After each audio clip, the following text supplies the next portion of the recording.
नमस्ते दोस्तों, आप सभी का आपके अपने इस YouTube चैनल हिंदी वाले व्हाट्सएप पर बहुत बहुत स्वागत है। कुछ साथी नए जुड़ रहे हैं, कुछ पुराने देख रहे हैं। आप सभी का यथायोग्य अभिवादन करते हुए और हम आगे बढ़ते हैं। देखा जाए तो आज लीक से थोड़ा हटेंगे, छोड़ेंगे नहीं, क्योंकि हिंदी वाले व्हाट्सएप है तो बात तो हिंदी की ही होगी। लेकिन अन्य दिनों में, बाकी दिनों में इस चैनल पर अधिकांशतः वो वीडियो जारी हुए हैं जो कक्षा 10, कक्षा 11 और कक्षा 12 के लिए हैं। हालांकि कुछ वीडियो और भी लगे हैं जिनमें तत्सम शब्द हैं, तद्भव हैं, आदि आदि। अब बात आज की करते हैं। तो आज हमें और हिंदी की शब्द संपदा पर बात करने वाले हैं। आज हमें हिंदी की शब्द संपदा पर बात करने वाले हैं। हिंदी की जो शब्दार्थ है या जो शब्द संपदा है वो 4 प्रकार से निर्मित होती है। व्युत्पत्ति जिसे हम कहते हैं, जिसे हमें व्युत्पत्ति के नाम से अभिहित करते हैं, जानते हैं। वो उनमें से 4 प्रकार कौन कौन से हैं? एक तो संधि, दूसरा है समास, तीसरा है उपसर्ग और चौथा है प्रत्यय। ये 4 ऐसे कारण है या 4 ऐसे साधन हैं हमारे पास जिनके माध्यम से और हम नए शब्दों की रचना कर सकते हैं। संधि के माध्यम से आप देखेंगे करते हैं, समास के माध्यम से होते हैं। यहाँ 2 वर्ण होते हैं, यहाँ 2 शब्द होते हैं। यहाँ पहले कोई शब्द जुड़ जाता है और यहाँ बाद में कुछ शब्दांश से जुड़ते हैं। शब्दांश से जुड़ते हैं और उनसे नए शब्द की रचना होती है, नया शब्द बनता है। उसे हम व्युत्पत्ति के नाम से अभिहित करते हैं, जानते हैं।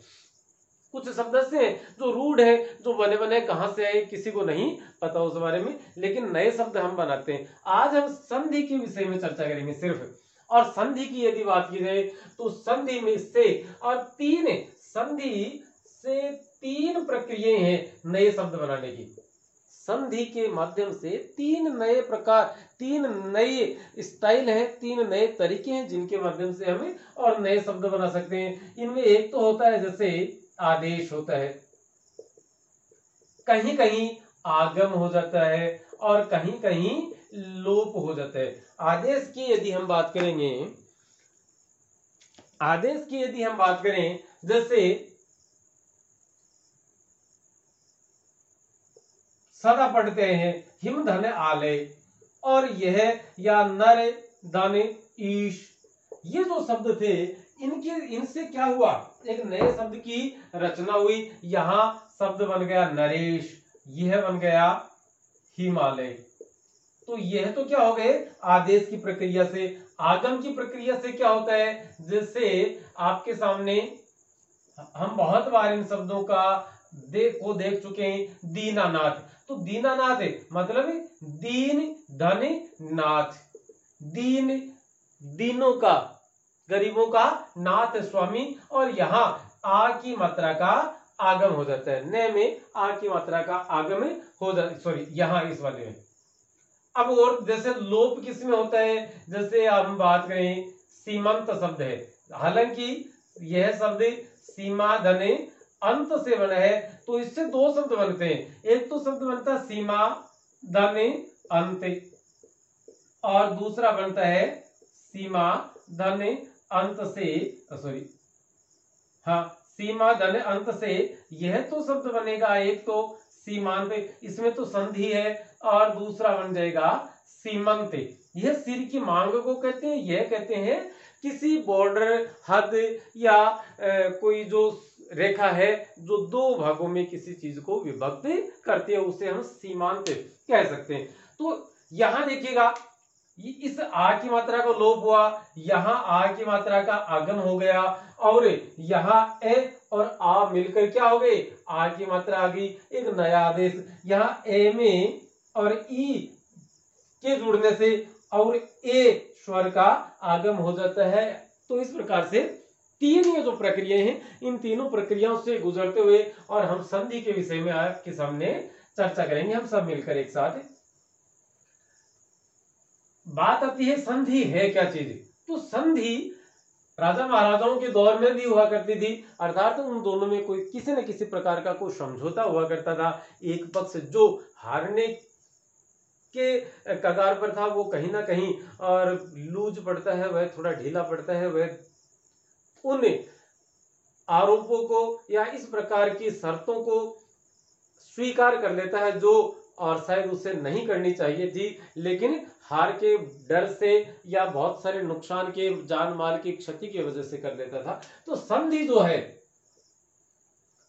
यह संधि वह स्वयं सम धन धी से जुड़ा है। धी का अर्थ होता है धारण करना, और सम का अर्थ है सम्यक, कि सम्यक रूप से धारण करता है, वही क्या है, संधि है। अब बात आती है कि हिंदी भाषा में संधि कितने प्रकार की मानी जाती है।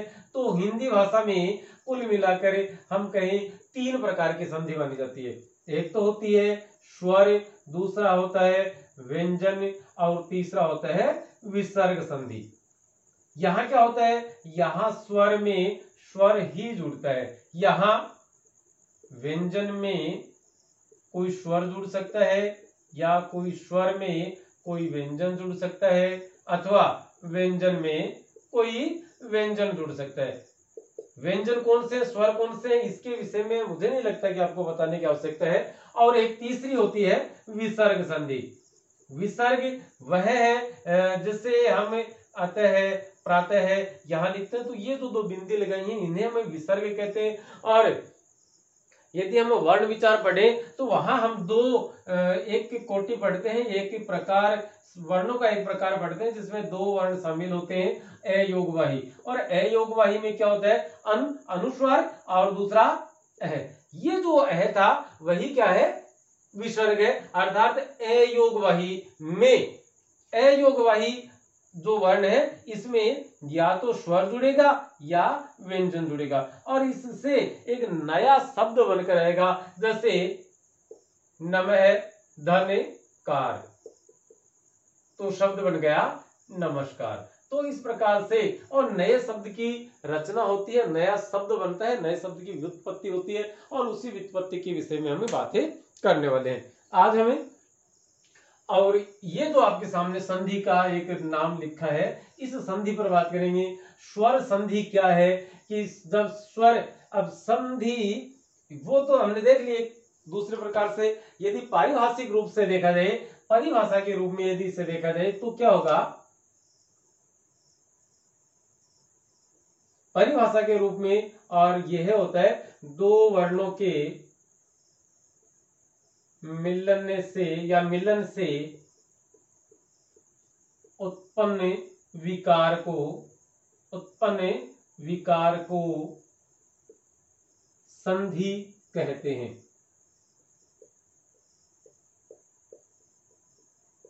और ये विकार का अर्थ क्या है, विकार का अर्थ कोई रूप परिवर्तन होना। वो जो रूप परिवर्तित हो रहा है वह 3 प्रकार से होगा, जिसकी हम चर्चा कर चुके, आगम, आदेश या लोप के द्वारा। या तो आगम हो जाएगा, या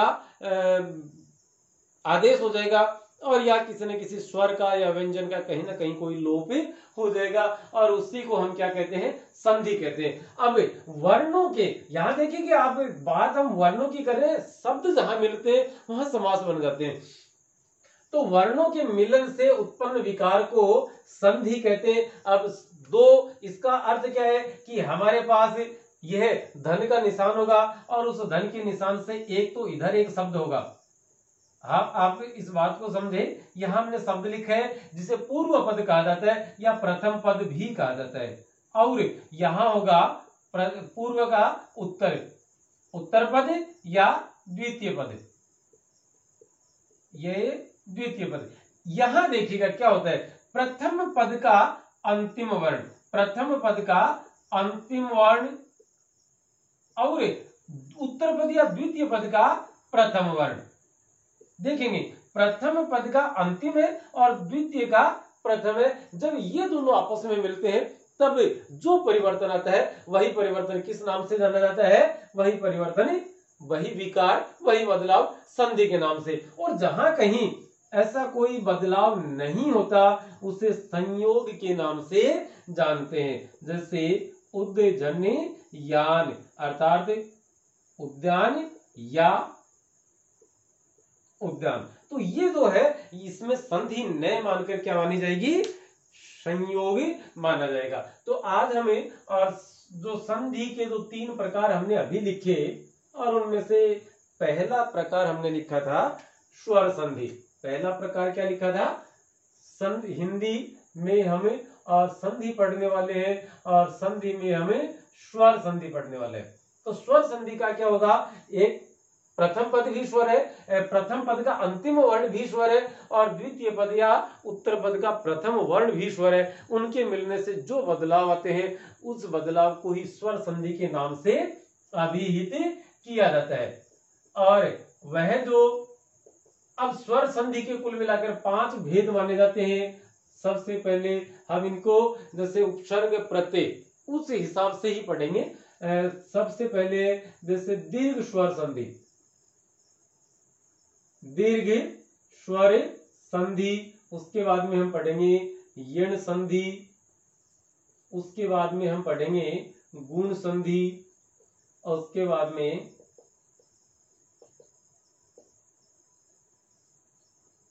वृद्धि संधि। उसके पश्चात क्या पढ़ना है, वृद्धि संधि, और अंत में आयादी संधि पढ़ी जाएगी। स्वर संधि के ये कुल मिलाकर 5 भाग है। इन 5 भागों में और आज हम दीर्घ स्वर संधि पर चर्चा करने के लिए पेश है, आपके सामने उपस्थित है या आपके सामने प्रस्तुत है। देखें दीर्घ स्वर संधि क्या चीज है। आप स्वरों के उच्चारण स्थल के विषय के में जानते हैं, और उच्चारण स्थल के विषय में जानते हैं तो वहां ह्रस्व और दीर्घ 2 प्रकार के स्वर माने जाते हैं। कुल मिलाकर स्वरों की संख्या है 11 है। हम ह्रस्व स्वर लिखते हैं तो ह्रस्व स्वर 2, 3 और 4, ए, ई, उ और री। और यहाँ पर दीर्घ या गुरु, इसे लघु भी कहा जाता है। दीर्घ या गुरु ये 7 प्रकार के माने जाते हैं।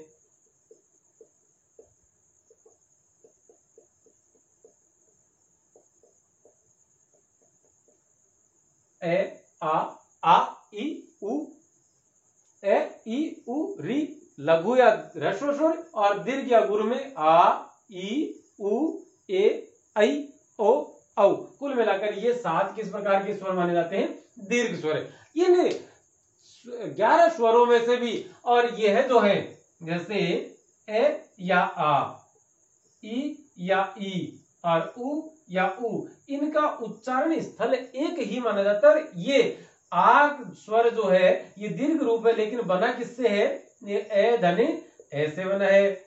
ई जो है वह ई धनी ई से बनी है, और उ जो है वह है उ धनी उ से बना है। तो इस प्रकार से इन्हें एक दीर्घ के साथ साथ, यहाँ दीर्घ स्वर संधि के साथ साथ एक नाम और भी दिया जाता है। वह दिया जाता है कि एक जैसे वर्ण तो सवर्ण स्वर संधि।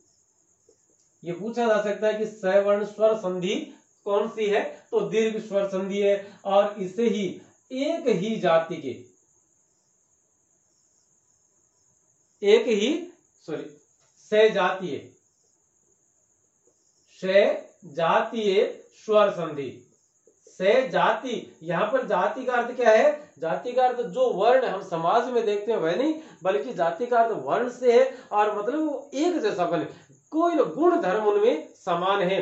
तो यहाँ इनमें गुण धर्म समान है, यहाँ गुण धर्म समान है, और यहाँ गुण धर्म इनके समान है। तो इसलिए ये तीनों ही नाम कितने प्रकार, ये 3 नाम एक ही प्रकार की संधि के माने जाते हैं। इसमें कुल मिलाकर हिंदी भाषा की संधि देखी जाए तो हिंदी भाषा की संधि के हिसाब से के मुताबिक और 3 प्रकार की संधि निकलती है।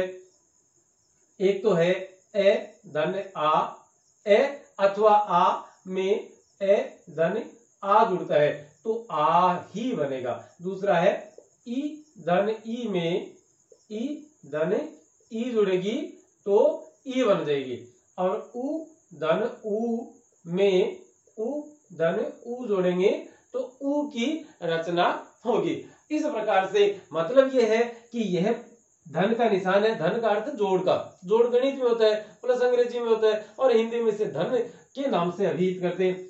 प्रथम पद का अंतिम वर्ण यदि ए है या आ है, और द्वितीय पद का या उत्तर पद का प्रथम वर्ण ए है या आ है, तो इन दोनों का आपस में जब मेल होगा तो आ की व्युत्पत्ति होगी। प्रथम पद का वर्ण ए ई या ई, और द्वितीय पद का प्रथम वर्ण ई या ई हो तो ई बनेगा। और प्रथम पद का अंतिम वर्ण यदि उ या उ हो और द्वितीय पद का प्रथम वर्ण उ या उ हो तो उ बनकर हमारे सामने वह एक नए अवतार के रूप में पेश होगा। आज हमें, और यह तो प्रथम नियम आपके सामने लिखा है, इस नियम के विषय में बात करेंगे, इस नियम के उदाहरणों पर चर्चा करेंगे। वे शब्द जो बहुत बार परीक्षा में पूछे गए हैं या परीक्षा की दृष्टि से महत्वपूर्ण लगे, उन शब्दों को छांट कर लाया गया है और वही आपके सामने प्रस्तुत करने का प्रयास करेंगे इसी कड़ी में। और इसके यदि देखे जाए तो कुल मिलाकर 4 सूत्र बनते हैं। कौन कौन से? ए धन आ, 2 तो ये हो गए, और उधर बनता है आ धन ए या आ धन आ। ये 4 सूत्र ऐसे हैं कि प्रथम पद का अंतिम वर्ण ए हो और द्वितीय पद का प्रथम वर्ण ए हो। तो अब हम और इन सूत्रों के लिहाज से, इन सूत्रों के हिसाब से मेरिट देते हुए और उन्हीं पर चर्चा करते हुए आगे बढ़ने का प्रयास करेंगे। जैसे सबसे पहले हम 2 शब्द ये लिख देते हैं। जैसे एक तो है राम धन अवतार, और राम धन अवतार से क्या शब्द क्या बनेगा? शब्द बन जाएगा रामावतार। कैसे बना, इसकी बात यदि हम करें कैसे बना, तो यहां देखेंगे रा है, राम मैं हलंत कर देंगे और में ए वर्ण है, ए स्वर है, ए को अलग निकाल लिया, फिर स्वर धन का निशान और उसके बाद में ए है, फिर वे तार है, ये एक साथ लिख देते हैं। यहाँ ए और ए मिलते हैं तब क्या बनता है? यह सूत्र हमने अभी अभी लिखा था और आप भी भली भांति इनसे परिचित हैं। तो यहाँ क्या बनना चाहिए? आ बनना चाहिए। ए और ए में, ए और ए आपस में मिलेंगे तो आ की रचना होगी। अब देखते हैं, रा आ गया, में मात्रा किसकी लग जाएगी? आ की, मां, और आगे आपके सामने यह शब्द बना हुआ है तो शब्द हमारा बन जाएगा रामावतार। शब्द क्या बन जाएगा? रामावतार। अब आगे चलते हैं और इसके कुछ उदाहरण जो और हमें देखने चाहिए वो हम यहाँ लिखते हैं। जैसे राम धने अनुज, तो शब्द बन जाएगा रामानुज। राम धन अनुज से रामानुज। जैसे स्व धन अर्थ से स्वार्थ, और स्वधन अर्थी से स्वार्थी शब्द हो जाएगा, कोई फर्क नहीं पड़ता उससे। स्वधन अध्यायी बराबर स्वाध्यायी, स्वधन अभिमान, स्वधन अभिमान से स्वाभिमान,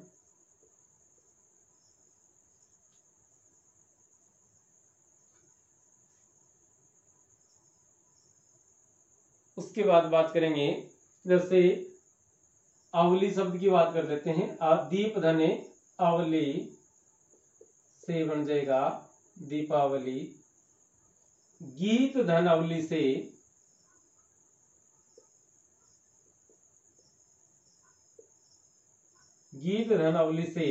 गीतावली। देखिएगा दोस्तों, एक बात और आती है, यहाँ हम करते हैं काम। हमसे पूछा गया कि दीपावली शब्द की संधि विच्छेद बताइए। एवं हमारे सामने है और हम करेंगे दीप धने आवली, दीपा धने आवली। एक हो जाता है दीप धने अवली और एक हो जाता है दीप धने दीपा धने आवली। सूत्र के हिसाब से देखा जाए तो यहां देखिए ए और आ, मतलब ए और आ यह सूत्र मिल रहा है, इसका मतलब ये भी ठीक हो सकता है। दूसरे में यहाँ आ की मात्रा है, यहाँ आ है, तो यह सूत्र मिलता दिख रहा है, इसका मतलब ये भी ठीक है। तीसरा देखते हैं, दीप ए की मात्रा है, यहाँ ए स्वर है, इधर भी ए स्वर है, दोनों में ए और ए आ गए तो ये स्वर भी ठीक मिलता दिख रहा है। यह विकल्प भी हमारा इस नियम के मुताबिक तो सही है। यहाँ दीपा में आ स्वर है, यहाँ आ स्वर है और आ यहाँ आ गए, तो बात ये आती है, सॉरी दीपा धन आवली नहीं, ये अवली करते हैं, तो ये विकल्प भी हमारा ठीक बैठता है। तो इस प्रकार से हम कह सकते हैं कि परीक्षक ने और कुल मिलाकर बड़े ही बेमन से प्रश्न पत्र तैयार किए हैं और उसके विकल्प बड़े ही अजीब ढंग से दिए हैं। दोस्तों ऐसा नहीं है, यहां देखेंगे संधि में एक यह भी बात आती है कि दोनों शब्द जो हैं वो कैसे होना चाहिए, सार्थक। दोनों का अर्थ निकलना जरूरी है, दोनों शब्द सार्थक होंगे तभी जाकर संधि होगी। हालांकि स्वर संधि के अयादि संधि नाम का जो भेद है उस भेद में और यह नियम लागू नहीं होता, वह स्वर संधि का अपवाद है। बाकी और दोनों तरफ के शब्द सार्थक होने चाहिए। अब यहां बात करें तो अवली शब्द सार्थक है या आवली, तो वहां हम देखेंगे कि अवली शब्द है वह शुद्ध शब्द है, तो यह आवली वाला गलत हो गया। ठीक है, इधर बात करते हैं दीप शब्द शुद्ध है या दीपा। दीपा किसी का नाम हो सकता है, लेकिन व्यक्ति की बात आती है तो दीप या दीपक ज्यादा उचित है और समुचित है। तो दीपा शब्द को हमें और काट देते हैं। अब आपके सामने देखिएगा, पहला विकल्प जो है वो गलत हो चुका है, दूसरा विकल्प गलत हो चुका है और चौथा विकल्प भी गलत हो चुका है, अर्थात तीसरा विकल्प हमारा जवाब होगा। और जवाब ये है दीप धन अवली से दीपावली। यहां गीता धन अवली नहीं कर सकते, गीत धन अवली होगा। इसी के जैसा जैसे एक शब्द और है, और जो और शब्द है उस शब्द के बारे में यदि हम बात करें तो वह शब्द है मुक्तावली। मुक्ता जो है वह मोती का प्रतीक है, मोती का पर्याय हम कहें तत्सम रूप है, तो मुक्ता मोती का तत्सम रूप है मुक्ता, और यहां हो जाएगा अवली। तो वो मुक्त धन अवली से बात तो शब्द तो ये बन रहा है, लेकिन वो यहाँ वाले जो दोनों ऑप्शन है, दोनों विकल्प वो उचित नहीं है, सार्थक नहीं है, इसलिए वो उत्तर गलत हो जाएंगे। मुक्ता शुद्ध रूप है, अवली शुद्ध रूप है, और हमारा शब्द बन जाएगा मुक्तावली। लेकिन इसको हमारा विचार था कि आ और ए वाले प्रकरण में या आ धन ए वाले जो शब्द लिखेंगे तब एक साथ लिखें, ताकि थोड़ी सी एक अलग उनका और विभाजन होता रहे। चलिए देखते हैं। स्वधन अर्थ एक जैसे है स्व धन अंग, तो शब्द बन गया स्वांग। शब्द क्या बन जाएगा हमारा, स्वांग। इसके बाद में हम लिखें जैसे एक है सुत धन आर्थी, सुत मानी पुत्र, और एक है सुत धन अभिलाषी या अभिलाषा, अभिलाषा रखने वाला, तो यह शब्द हो जाएगा श्रुतार्थी, और यह शब्द हो जाएगा श्रुताभिलाषी। श्रुत ए है, यहाँ ए है, ए और ए मिलकर आ हो जाएंगे, श्रुता फिर भिलाषी। अब इस शब्द की संधि इस प्रकार से, शुद्ध का अर्थ होता है पुत्र, तो पुत्र का अर्थी या पुत्र का अभिलाषी, पुत्र की इच्छा रखने वाला। अब हो सकता है कोई व्यक्ति पुत्र की रखता हो, कोई पुत्री की भी रख सकता है, और तो पुत्री शब्द जो है वह है, और सुता के अर्थ में है, सुता उसका प्रियवाची शब्द है, तो यहाँ सुता धन अर्थी से भी आ धन ए वाला यह उदाहरण यहाँ बनता है, और यहाँ बन जाएगा सुता धन अभिलाषी, अर्थात पुत्री की कामना करने वाला, रखने वाला, या पुत्री की अभिलाषा रखने वाला। उसके बाद में और हम बात करें जैसे अवलोकन है, आत्म धन अवलोकन, शब्द क्या बन जाएगा, आत्मावलोकन। शब्द क्या बन जाएगा, आत्मावलोकन। आत्मावलोकन के पश्चात बन जाएगा जैसे, चलिए हम इसको हाथ में ले लेते हैं ताकि जो शब्द लिख कर रहे हैं एक साथ लिखते रहें। जैसे एक है कमल धने अक्षी, और कमल धन अक्षी से क्या हो जाएगा, कमलाक्ष। अब पूछेंगे कि सर ऐसा कैसे, तो ये आंख का पर्यायवाची शब्द है, कमल के समान है अक्षी जिसकी वह, तो के कमल के समान आंखों वाला, कमल के समान आंखें हैं जिसकी वह, और आंख का पर्यायवाची शब्द होने की वजह से यहां से क्या हो जाएगा, ई की मात्रा जो है वह लुप्त हो जाएगी, उसका लोप हो जाएगा और शब्द बच जाएगा कमलाक्ष। जैसे नवरात्र में होता है नवधन रात्रि, वह क्या होते हैं, नव धने रात्रि। और रात्रि में का जो इकार है ई गायब हो जाएगा और शुद्ध शब्द है नवरात्रि। शुद्ध शब्द भी यही है। यदि आप नवरात्रि लिखते हैं तो अशुद्ध शब्द है और वर्तनी की दृष्टि से आपके उसमें नंबर कम किए जा सकते हैं, हो सकते हैं। किसी प्रकार की परीक्षाओं में यदि नकारात्मक मूल्यांकन यदि वहां किया जाता है परीक्षक के द्वारा या ऐसी व्यवस्था है तो। उसके पश्चात है जैसे स्वधने अधीन, तो शब्द बन जाएगा स्वाधीन। क्षीण धने आर्थ बन जाएगा क्षीणार्थ, शब्द बन जाएगा क्षीणार्थ। उसके बाद में है जैसे दाव धने अग्नि, शब्द बन जाएगा दावाग्नि। और ये इस प्रकार से भी हो सकता है दाव धने अनल, अर्थात जंगल में लगने वाली आग, तो शब्द बन जाएगा दावानल। जठर कहते हैं पेट को, तो पेट की आग अर्थात भूख, तो शब्द बन जाता है जठराग्नि। और जठर धने अनल से शब्द क्या बन जाएगा, जठरानल। उसके बाद में है जैसे काल धने अग्नि, तो शब्द बन जाएगा कालाग्नि, समय रूपी आग। और एक है काम धने अग्नि, तो शब्द बन जाएगा कामाग्नि, अर्थात काम वासना। उसके पश्चात है जैसे आग्नेय दाने अस्त्र, तो शब्द बनेगा आग्नेयास्त्र, आग्नेयास्त्र। ये में आ की मात्रा जुड़ जाएगी, ए यहाँ है, ए इधर भी है, ए और ए आ, और ये आ की मात्रा ये में जुड़ जाएगी, तो शब्द बन जाएगा आग्नेयास्त्र। उसके पश्चात ये मिटा रहे हैं, आपने स्क्रीनशॉट ले लिया होगा या लिख लिया होगा या अपनी मेमोरी में आपने से फिट कर लिया होगा।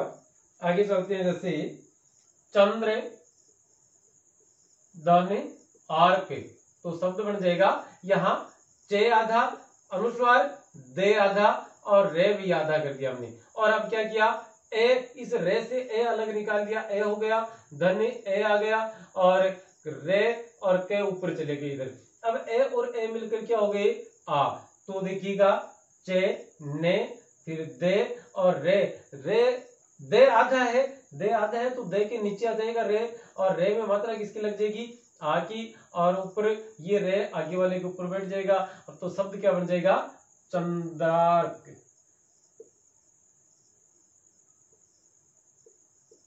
चंद्र धन आर्क, तो चंद्रार्क, चंद्रार्क। इसको यहां बोलेंगे चे ने दे रा रे के, मतलब चंद्रार्क शब्द, इसको उच्चरित में क्या करना है, चंद्रार्क, चंद्र धने आर्क।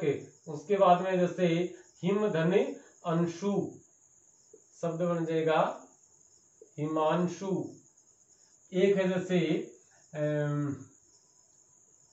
शत धने अंश, तो शब्द बन जाएगा शतांश, मतलब 100वां हिस्सा, 1% है। किसी भी चीज का जो 1% है वही क्या है, शतांश, उसका 100वां भाग है। और उसके बाद में जैसे सस धन अंक, शशे धन अंक से शशांक, और यह शशांक शब्द जो है वो चंद्रमा का पर्यायवाची शब्द माना जाता है। इसके पश्चात जैसे जीव धन आश्मय, जीव धने आश्मय, सॉरी शब्द बन जाएगा जीवाश्मय। और जीवाश्म पार्क कहाँ है, जैसलमेर में, राजस्थान का एकमात्र फॉसिल्स वाला।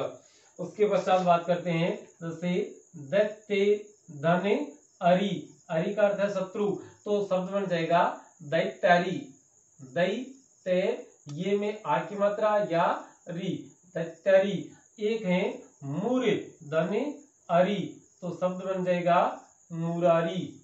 और मुरारी को कुछ लोग अपने नाम के रूप में इस प्रकार से इस्तेमाल करते हैं, नाम में कर सकते हैं व्याकरण की वर्तनी की दृष्टि से देखा जाए तो यह अशुद्ध शब्द की श्रेणी में जाएगा। यह शब्द शुद्ध नहीं बदला जा सकता। किसकी दृष्टि में? व्याकरण की दृष्टि में, या हम कहें वर्तनी की दृष्टि से इसे अशुद्ध मानना चाहिए और माना भी जाएगा। उसके बाद में जैसे है, इसके पश्चात है जैसे राष्ट्रधने, शब्द है राष्ट्रधने अध्यक्ष, शब्द बन जाएगा राष्ट्राध्यक्ष। जैसे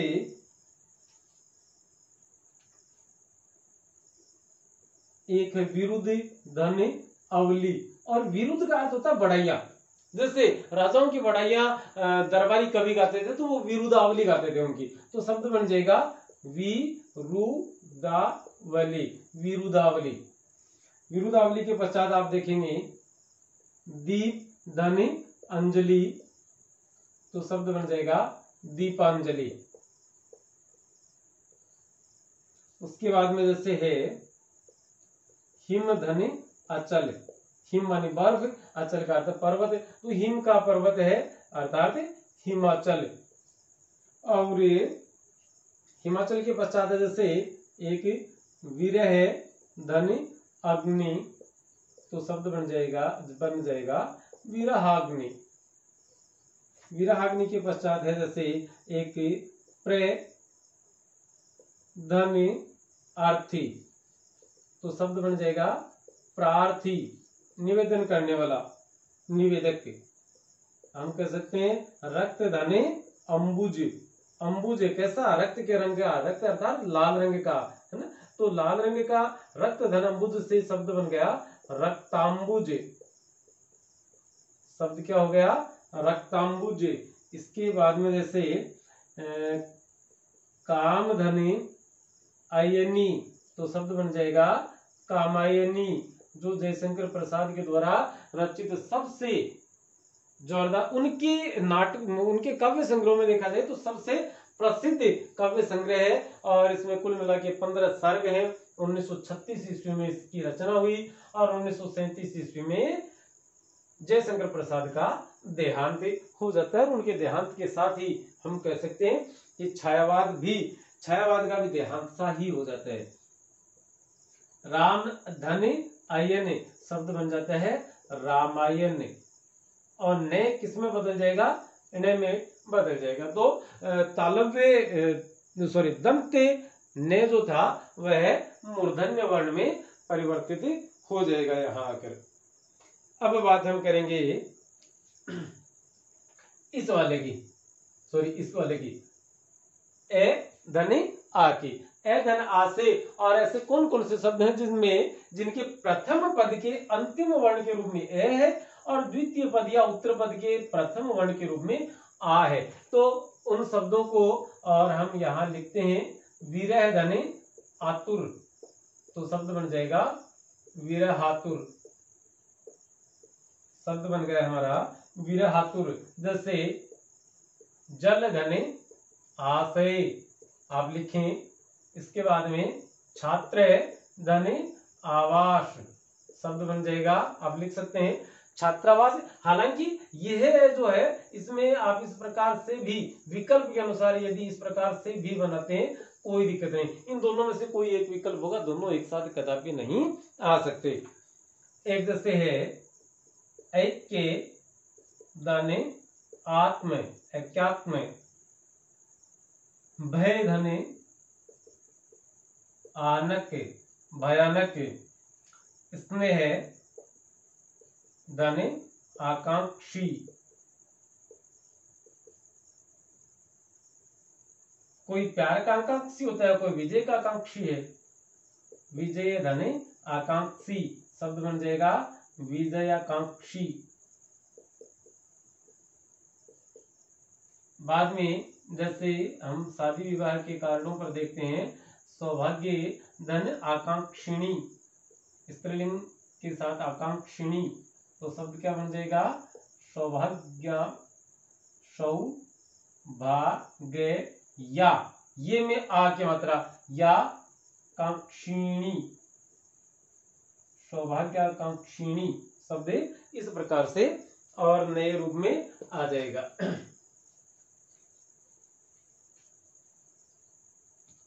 एक है जैसे कुशधन आसन और शब्द बन जाएगा कुशासन। जिस राजा का शासन समाज के लिए अच्छा नहीं है वह कुशासन कहलाएगा, ऐसा नहीं। आसन का अर्थ है बैठने का स्थान और कुश का अर्थ है एक घास, अर्थात घास से बना हुआ एक आसन अर्थात एक दरी या चटाई, तो वह कुशासन कहलाएगा, कुश धन आसन। एक इसी शब्द के कुश कु धन शासन, इस प्रकार से हम लेंगे तो शब्द क्या बन जाएगा, वह भी कुशासन ही बनेगा। इनमें इसमें और इसमें कोई फर्क नहीं है, इस प्रक्रिया से बना है तब तो उसका अर्थ है बुरा शासन, सम्यक शासन नहीं है। और यह है कुछ घास से, जिसे डाब कहते हैं शायद हमारे इधर शेखावाटी क्षेत्र में, तो कुछ घास से बना हुआ आसन अर्थात बैठने का स्थान। एक इसी के जैसे है, जैसे अग्र धन आसन और शब्द क्या बन जाएगा, अग्रासन, शब्द बनेगा अग्रासन। एक देखिए, इसको लिखना नहीं है, पहले आप देखेंगे। एक है अग्रधन असन, ये पहले वाले में जाएगा। वैसे अग्र आगे का, असन, असन का अर्थ होता है भोजन। ये जो हमने ये है जो लिखा था ए धन ए वाला, इसमें और आप इसे शामिल कर सकते हैं, ये क्या हो जाएगा, यह अग्रासन हो जाएगा। और शे वह जो है तालव्य से आएगा और यहाँ दंते से। फर्क क्या है, अग्र आगे का, असन का अर्थ है भोजन, कि पहले सबसे पहले अर्पित किया जाने वाला भोजन अर्थात प्रसाद, देवताओं को अर्पित किया जाने वाला। जैसे व्रत आदि के समय और महिलाएं जो अर्घ्य देती हैं चांद का इत्यादि को, वह क्या कहलाएगा, वह अग्रासन है। और जैसे किसी राजा का दरबार लगा है और दोनों दिशाओं में इस प्रकार से पंगत बैठी है दोनों दिशाओं में, और उनके सीट्स लगी हैं और मंत्री अपने अपने पोर्टफोलियो के हिसाब से बैठे, तो सबसे बड़ा पोर्टफोलियो जिनके पास है वो यहाँ बैठेंगे दोनों दिशाओं में। जैसे गृह मंत्री यहाँ बैठ गए तो हम कह सकते हैं यहाँ राजा बैठे खुद, तो राजा के एकदम सबसे आगे का जो स्थान है, सबसे आगे का जो आसन दिया गया था वह अग्रासन कहलाएगा। तो यह अग्रासन कौन सा है, यह वाला। और देवताओं को अर्पित किया जाने वाला जो भोजन है या भोजन का अंश है, भोजनांश है, भोजन धन अंश है, ये इस प्रकार से देखिएगा शब्द निकल के आ जाते हैं, भोजन धन अंश से भोजनांश। ये दोनों ही उदाहरण आप कौन से वाले में लिखें, इस वाले में, और लिख ले, क्योंकि ये क्या है, यह अग्रासन क्या है, भोजनांश है जो देवताओं को अर्पित किया जाता है। आगे चलते हैं, हास्य धन आस्पद, हास्य धन आस्पद, तो शब्द बन जाएगा हास्यास्पद। और इधर हो जाएगा स्नेह धन आस्पद, तो आप शब्द बना देंगे स्नेहास्पद। एक है कंटक धन आकीर्ण, कंटक कहते हैं कांटे को, और आकीर्ण का मतलब होता है भरा हुआ, कांटों से भरा हुआ जैसे रास्ता है, तो शब्द बन जाएगा कंटका कीर्ण, कंटका कीर्ण। हिम धन आच्छादन, धीरे धीरे हिमाच्छादन हटने लगा धरातल से, जगी वनस्पतियां अलसाई, मुख धोती शीतल जल से, तो आच्छादन, तो वो आच्छादन जो है उस पद में कौन सा, जो अभी दोहा बोला गया तो उसमें मानवीकरण अलंकार था, और यह शब्द बन जाएगा हिमाच्छादन, हिम जहां छाई हुई हो, जैसे शिव आलय, शिव आलय, या हम कह सकते हैं देव धन आलय, या हमारे विद्यालय में जो है जिन पर अमूमन ताले लगे रहते हैं, ये एक बड़ा दुखद पहलू है हमारे सरकारी विद्यालयों का। खास कर सबसे दुखती रग जो है वह यह है कि इस पुस्तक धन आलय पर हमेशा एक बड़ा सा ताला लटका रहता है, चाबी पूछी भी जाती है कि कहाँ है, तो एक आदमी दूसरे के पास बताएगा, दूसरा तीसरे के पास। हालांकि आजकल नए प्रिंसिपल साहब आए, उन्होंने चार्ज दे दिए होंगे, बावजूद इसके भी इसकी हालत में ज्यादा सुधार हुआ नहीं है। एक जैसे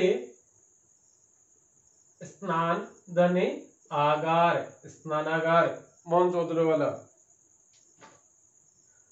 एक है, यह भी एक अलंकार ही है, विरोध धने आभास, विरोधाभास।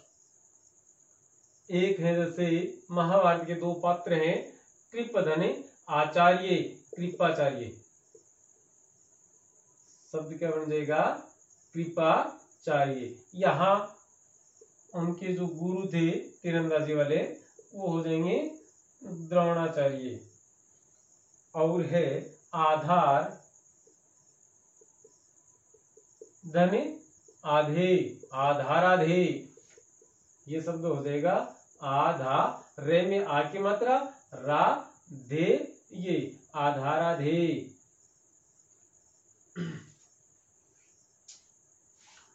तो इसमें ये दूसरे वाले में कुल मिलाकर, और ये शब्द थे, एक दो लाइन आप बीच में छोड़ सकते हैं यदि बीच में आपके नजर में कोई आए, या पढ़ाते पढ़ाते और हमारे समक्ष कोई शब्द ऐसा आ जाएगा तो वह भी आपको और लिखवा दिया जाएगा। अब तीसरा है, जैसे आ में ए जोड़ते हैं तो आ में ए जोड़ते हैं तो क्या होता है?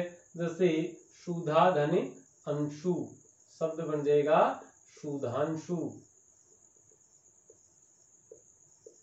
ये चंद्रमा का पर्यायवाची शब्द है। जैसे एक है, जैसे हमने अभी बात भी की थी, मुक्ता धने अवली,